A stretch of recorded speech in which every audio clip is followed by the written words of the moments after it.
Is 8:01 on a beautiful Wednesday morning. I'm first warning meteorologist Eric Burris. This is Coffee Talk. We get together 7 days a week, chat about what's going on in the world of weather. I've got hotel coffee. It's actually not bad. I mean, I've had better, but I've had worse. And for the price, this is free, available in the lobby, cannot complain. You don't care about that, though. You care about what's going on in the world of weather, so let's chat about it. Top two things we are monitoring today. Timing out those storms. Had some real barn burners yesterday. We'll track what to expect this afternoon across Central Florida. Plus, those temps across town are getting hotter. We've got your full coverage. But first, they say absence makes the heart grow fonder. I want to go to there. There's Disney. A look at our beautiful tourist district tower cam showing the Skyliner, Swan, Dolphin. You got Riviera there on the right side, and it is a lovely morning. We're cycling through temperatures on the bottom of your screen. 78 in Orlando, 80 degrees in Leesburg, about 75 in Palm Coast. Live first warning Doppler radar actually showing rains showing up. So let's take a look and see what's doing out around the Nature Coast. Sumter County, for example. And you can see some of that rain out there. Nothing all that powerful, but we do have some decent little downpours that are moving in. If you live on the south side of Lake Pennsauken, probably going to get a little bit of rain here in the next 15-20 minutes time. And the rest of Lake Pennsauken over toward Wildwood, you can see out near Sugar Mill Woods, just north of Spring Hill, watching those little pockets of heavy rain. That will all be moving in. So where do we go from here? It's going to be another active day fueled by pretty decent heat. Average high temperature this time of year sits at about 92 degrees.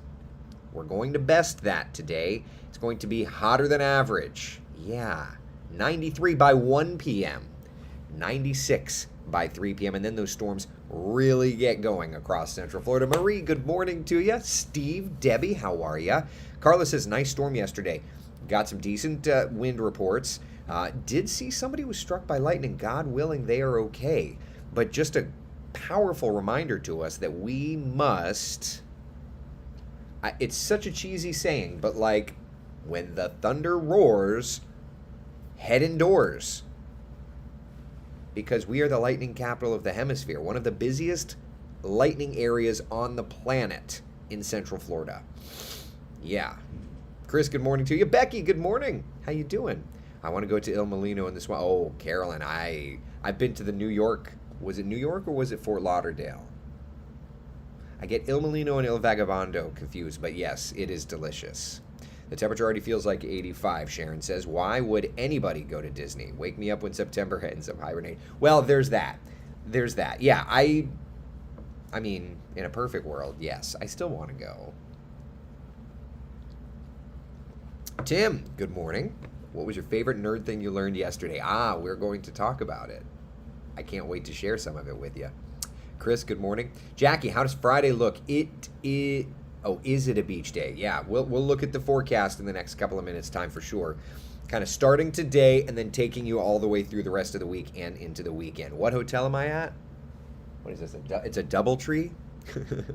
Seems very nice.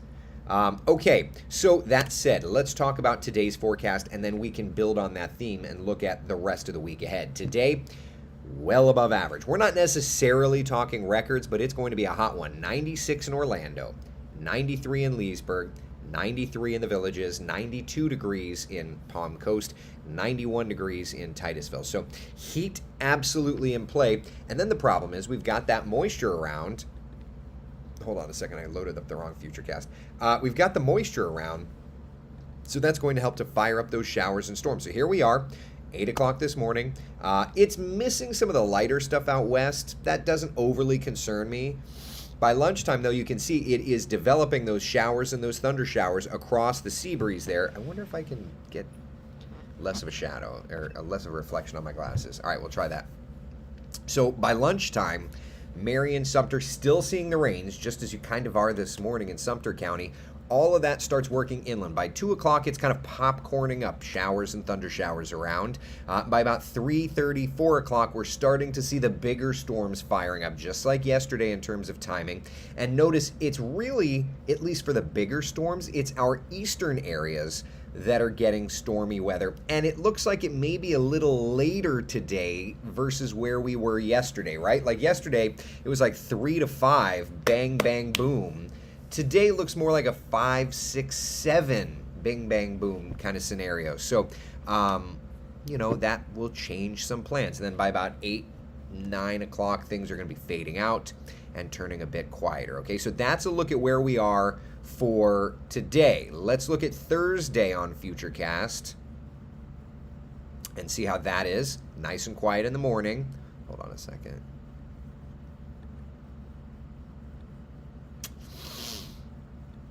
Hold on a second. Ay, Gewalt.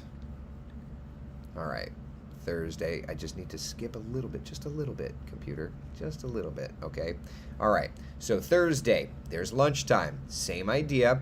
Popcorning up some showers and storms around 2, 3 o'clock, and then we're starting to get more stormy weather out east, but it does look like the overall intensity drops off just a little bit, and then into the weekend, that kind of trend continues. So we've got building heat and gradually lowering rain chances for your Thursday and your Friday. Today, 96 degrees our high temperature. For tomorrow, 97 on Friday.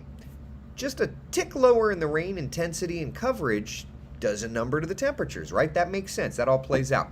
Friday, same idea. Hot as molasses. Let's talk about some of these neighborhood by neighborhood temperatures, because I think that, as we make our plans, we are starting to we're starting to see that the focal point for your Thursday and Friday forecast. Oh, wrong. Hold on. There. Had to find the graphic. The focal point for the forecast on Thursday and Friday is absolutely going to be the heat. 97 in the city, 94s and 95s widespread throughout Central Florida. And I wouldn't be surprised if we see some more upper 90s, right? For Friday, same idea. Take a look at the forecast high temperatures across Central Florida for Friday. 97 in the city, 96 in Claremont, 96 degrees in the Villages, 95 degrees in DeLand. So it is dangerous heat once again. When we talk about feels like temperatures, let's just take and make a comparison, okay? Give me 2 seconds to find it. Okay, all right. Let's... What did I call you? Oh, okay, sorry. All right, so let's take a look at today's feels like temperatures. All right. Notice that we're 102, 103. So that feels like temperature gets into that extreme caution mode. What about for tomorrow? We're building on that theme, right? So those feels like temperatures are going to be in that same range. Triple digit feels like temperatures for today. Triple digit feels like temperatures for tomorrow. That is getting into dangerous heat, my friends. Okay, so plan accordingly. Take it easy. If you work outside, first off, if you work outside, God bless you. Just regardless of our forecast, you're already in the burn zone just every day. But with that building heat, just be careful, okay? Then for this weekend, rain chances are going to start to go up, and we're going to get into that whole thing. All right? Everybody good with that? So as far as a beach day on Friday, I would say absolutely. It's going to be hot. There will be a few showers / thunder showers around, but it doesn't look to be too bad. Doesn't look to be too bad at all. All right? All right, let's see about some of these questions, comments. Jenny says, greetings from the Dominican Republic this morning. We just pulled in. I want to be there too. It's not that I want to be anywhere but here, because I'm in Boston. I'm learning and having a great time. But I just feel like everywhere, I want to be everywhere all at once. Like, is that the worst thing in the world? I don't know. A birthday gift from Tim Horton coffee with cinnamon and flavored honey this morning. Ooh, Brian, a little Tim Horton. The first coffee I ever had was Tim Horton. Jamie, learning lots of good stuff. Oh yeah. I cannot wait to share that with you. As a matter of fact, I want to get to the weather stuff first, and then we can talk about all the learning stuff. Okay? Let's see here. Great, I'm making the drive tomorrow. We'll just have that air conditioner running, right? That's the most important thing. Debbie says, we'll survive this. Humidity doesn't scare us. Yeah. Am I learning the accent? No, but it was funny. I was talking to somebody yesterday, and he had the accent, and I asked, "Where are you from?" And then I said, "I mean, I have an inkling, but where are you from?" It was, maybe I had to have been there. Maybe I hadn't been there. Okay, to the tropics we go. And this is one of those things that I'm going to miss saying this when I can't say it anymore. Which I know that's coming at some point. If I can get there. At some point, I'm not going to be able to say this. But for now, no tropical development is expected over the next few days' time. Yep. I'm going to miss you when you're gone. That said, what's going on? Well, there's a lot of players in this, right? But one of the things that is absolutely as evident as can be is the Saharan air layer. We have some of that layered over Central Florida, but look at the wide perspective. There is just a ton of that Saharan dust being blown off of Africa and out into the upper levels of the atmosphere. That's stabilizing. That's drying things out, right? So all is good. All is good. Barbara's asking, any tropical weather coming next weekend? So at some point here soon, though, this is going to start to reset itself. We're going to start to get that Saharan dust turned off, and we're going to start getting some tropical activity. First off, in terms of named storm days that we have had a named storm to track this year, 3.25, 3 days and a quarter. The 30-year average through today's date is 6.8, almost 7 days.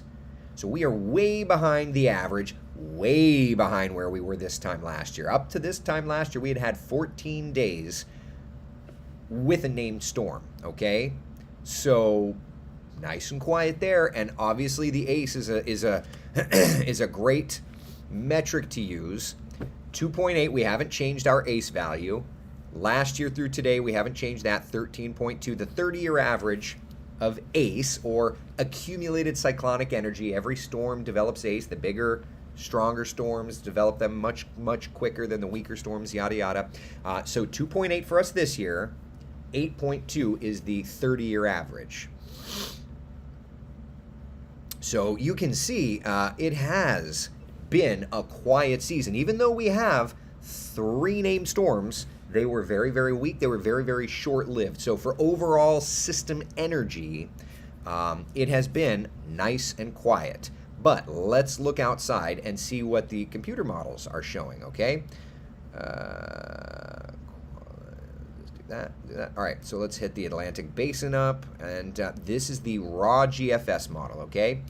This is what's referred to as mean sea level pressure normalized anomaly. So what we're looking at is pressure. Higher pressure in orange, lower pressure in blues, greens, purples. Timestamp on the top right of your screen. So 6Z on Wednesday, the 20th of July. So 6Z, it's the 6Z model run, so that's initialization. We've got some stuff off the coast of Africa, but nothing that's wanting to get feisty. There's moisture across the, if you followed weather for a while, you know the term the intertropical convergence zone. You see that little blue ribbon from like the Caribbean islands all the way to Africa? That's referred to as the ITCZ, the intertropical convergence zone. That's where all the stuff kind of gets going, at least in the Atlantic. Nothing that's like taking big note, but there's moisture there. So we're starting to moisten things up a little bit. The big Bermuda high keeping everything flowing normally. Some lowered pressure there in the central Atlantic. This is the 26th of July at 2 p.m., so that's Tuesday of next week.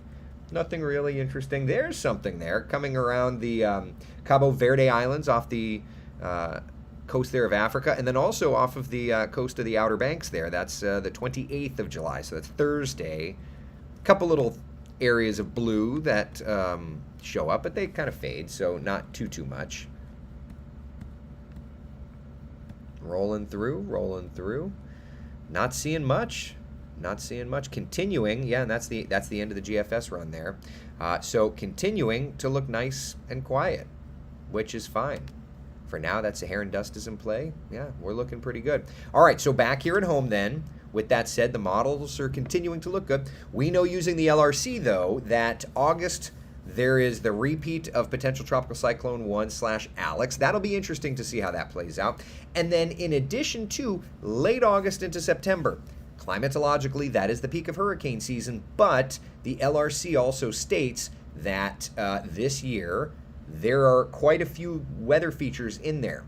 So peak of hurricane season and those weather features, there'll definitely be things to track late August into September. And the CMC, the like 30-day model, is kind of hinting at some of that stuff. So we'll watch it. It'll be interesting to see. So I like it. I like it. So that's where we're at. All right, so 7-day forecast is up. Let's talk about the conference. But first, before I do, any questions about the tropics, everybody? Let's see here. Just don't pronounce R's and you'll fit right in. Do you do all graphics or just weather? Tim's asking. Oh, as far as at the conference or in general? Ron's asking, Eric, are you able to use any of those new weather satellites that have been launched in the last few years? Do they help with heat? Yeah, absolutely. Launching those weather satellites plays into our daily forecasts. We use them every single day. Does it help with the heat? I mean, it helps track clouds and things. It's more, that moreover helps like storms and stuff. Good morning to you, Diane. Good morning, good morning, good morning. All right, any questions here? Yeah, you know, Frankie.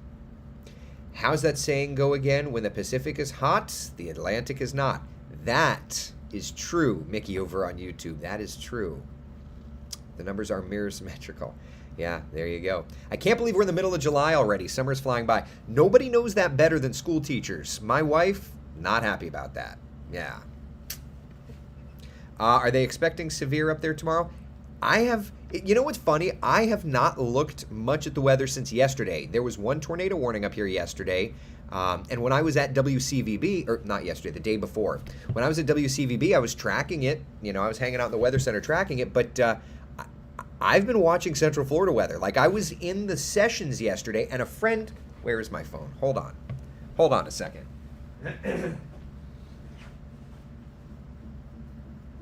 Okay. So I was in the sessions yesterday.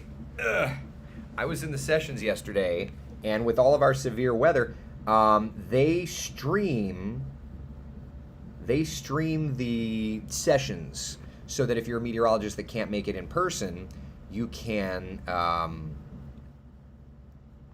participate. He grabbed this image of me yesterday from like the webinar. And it's like she's presenting and I'm over her shoulder. And no, I'm not like texting random people. I'm posting to Facebook and Twitter. And it's just, you know, it's just very funny.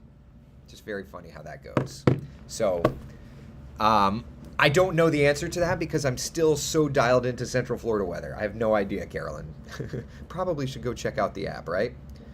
All right, let's see here. Late August to around Labor Day, we're likely to have some kind of tropical threat here or to someone almost every year. Yeah, absolutely. That is the peak of the climatological season, right? But if we look at our LRC calendar, it gives us clues into kind of where and when, right? Like, yes, it's the climatological peak, but these are the features that show up in that time frame. So for August, the 8th and the 9th-ish is when that potential tropical cyclone 1 / what was the first name of the season? Why am I am blanking out. Whatever that first one was. That guy. Hold on. This is going to bother me. Stand by. My ADD is kicking in. Alex, right? Wasn't it Alex? Yeah, Alex. Thank you. Good gravy. Okay. So that recycles early in August. Then afterward, you've got kind of the 10th and the 11th Texas and Louisiana feature there. And the CMC was kind of hinting at that already. Okay, great.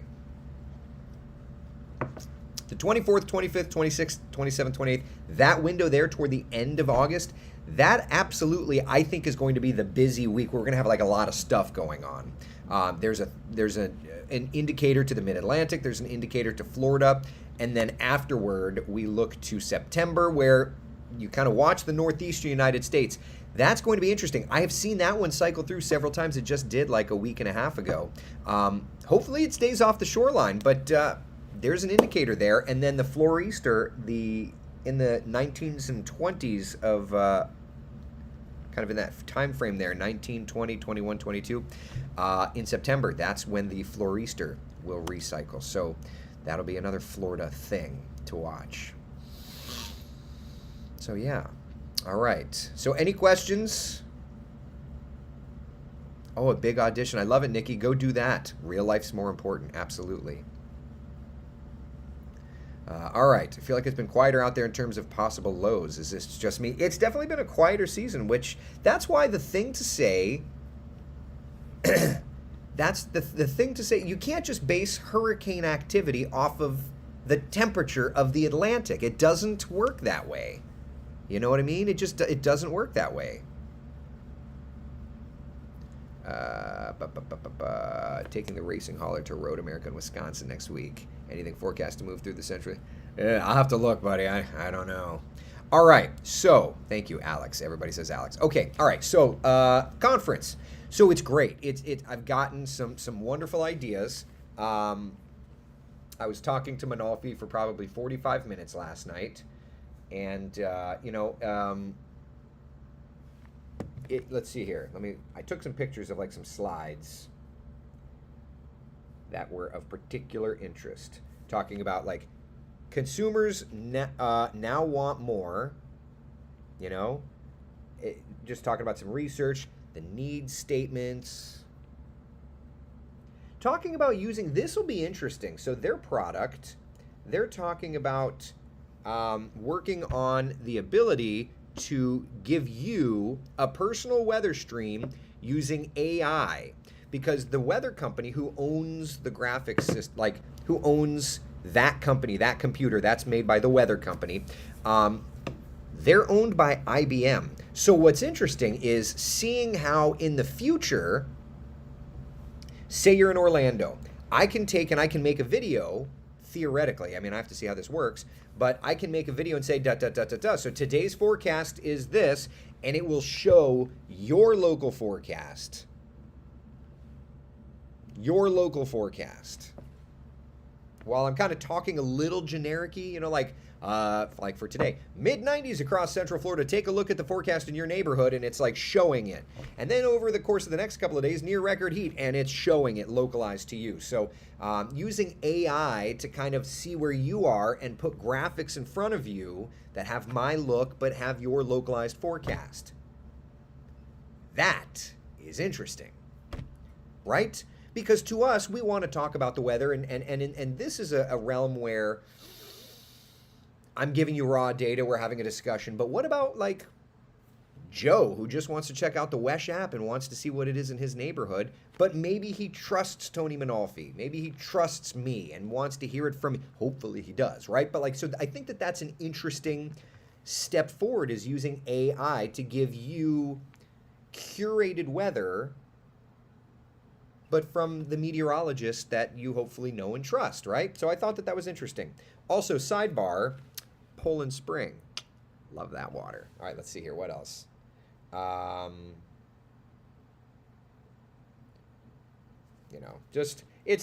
They've done some research, and so it's kind of capitalized on big weather. It's finding what works and what doesn't work. This is great. If for you computer nerds, you'll appreciate this. Key commands. Alt W, Alt S, Alt B. What? I have used this software since its inception, and I never even thought of that. And then there's just like there's little things. There's little things that you can do and all that. So it's very, very, very interesting stuff. It's been a great conference, and it's only day one. So today, I have a sit down with the product manager. So he and I are going to chat for a while. What else am I doing? Accessing and manipulating API data sources. That'll be a good one. Max Velocity and Max Cloud in action. Max Reality will be something. Augmented Reality is a session for today. reality lineups, and then, yeah, probably masking planes or interactivity and tropical weather training later this afternoon. And then dinner at 34 Park, whatever 34 Park is. Sounds good to me. Chris, did they talk about ATSC 3.0? They didn't, because I think that that's more behind the scenes. What they're trying to do is find ways to take the abilities on OTT and to take the abilities of all this and expand it out. So I think that that's... Oh, they've had key commands already, Taylor. I just was not aware of them. Big difference. Thank you, Becca. I appreciate it. How was the airport experience? Delays, lost luggage? I carried on, so that's all I know. We had thunderstorms yesterday with no rain here in Winter Haven. There you go. So yeah, it was a very good first session. I've got a fancy name badge. Fancy name badge. Yeah, it was great. It was great. So looking forward to today. Learning more is always a good thing. And yeah, we'll continue to push the envelope. At the end of the day, you know, my biggest thing is we pay a lot of money for this system. And I know that you see it every day and you're just like, oh, it makes weather graphics and all that. But it's up to us, the meteorologists, to tell you the weather story in the most easy to understand way, right? And so that's a big difference. Any updates on the velocity on the Wesh 2 app? I did not get a chance to talk to him. My goal is in the API meeting today to talk about that. Yeah. So fancy now you can't forget who you are. Just look at your name. Oh, I know. Well, but I'll tell you what. It's just like you know, there's some people that I recognize in television because they, you know, I follow most everybody in the tropical markets or kind of in the southeast or in Hearst. You know, but like there's people in Cleveland. We don't have a station in Cleveland, so I don't really monitor that. She, you know, met her. There's people from Wichita. There was somebody from Denver, got a good chat with him. So it's, you know, there's a lot of meteorologists that are here, a lot of opportunity. Oh, Justin, I've seen you all over social. It's great to meet you, that kind of a thing. So it's, and for the vendor aspect, you know, I've worked with this vendor for 22 years. This is the first time I'm here, and it's the first time I get to meet these people. So I'm really excited about that. So anyway, it's great. I'm very excited.